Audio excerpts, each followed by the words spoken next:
knows how we came to this land? A land filled with magic and danger.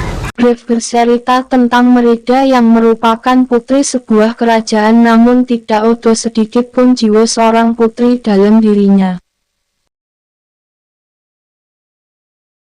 Place her weapons on the table. Mom, she just doesn't listen. Padahal, sedari kecil Merida selalu diajari Ratu Elinor bagaimana menjadi seorang putri kerajaan.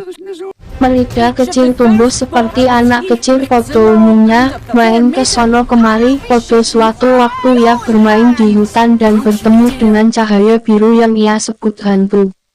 Ia mengikuti hantu tersebut yang tanpa sadar menuntunnya untuk kembali ke tenda tempat ayahnya dan para pasukan. Konon katanya hantu biru tersebut adalah roh yang menuntun pada takdir. Benar saja, tak lama setelah kembali ke kem ayahnya, muncul beruang besar yang hendak menyerangnya. Seketika ayah Merida menghalangi dengan sekuat tenaga, sementara Ratu Elinor membawa Merida pergi secepatnya dengan mengendarai kuda.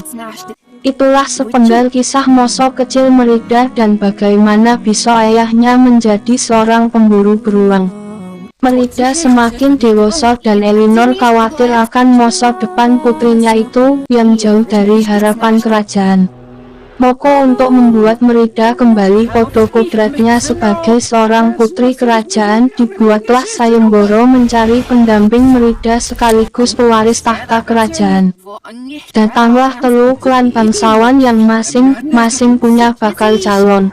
Bagi Merida tak ada satupun dari mereka yang menarik, namun tiba-tiba Elinor mengatakan harus ada kompetisi. Dengan cepat disambar oleh Merida dengan mengatakan kompetisi panah. Di sebuah lapangan masing-masing calon diberi kesempatan untuk memanah. Siapapun yang memanah tepat pada titik tengah sasaran menjadi pemenangnya. Setelah ketiganya mencoba, hanya satu yang tepat sasaran, namun tiba-tiba datang seseorang berjubah putih. Dia tak lain adalah Merida dengan menggenggam sebuah busur panah. Semua hadirin kaget. Elinor tampak langsung marah ketika melihat bahwa orang tersebut adalah Merida.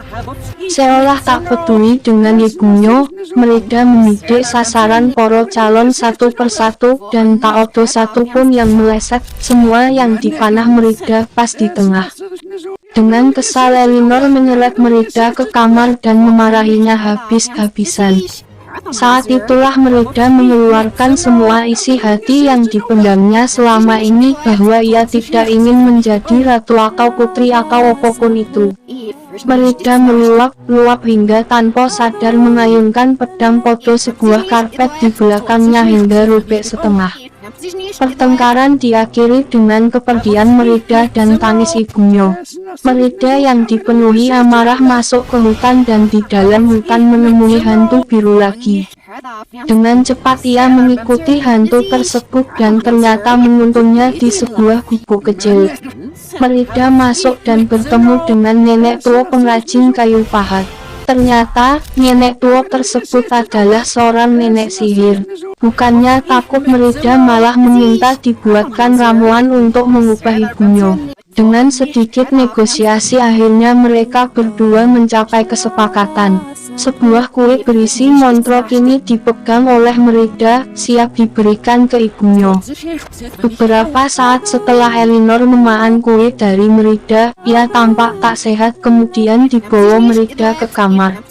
Tak lama setelah tiduran Elinor jatuh dari tempat tidur.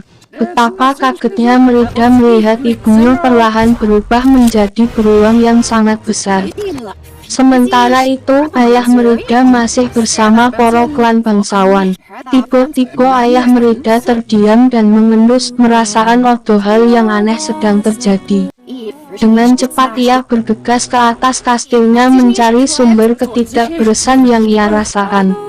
Mendengar ayahnya berteriak, Merida langsung tahu bahwa ibunya yang telah berubah menjadi beruang sedang dalam bahaya.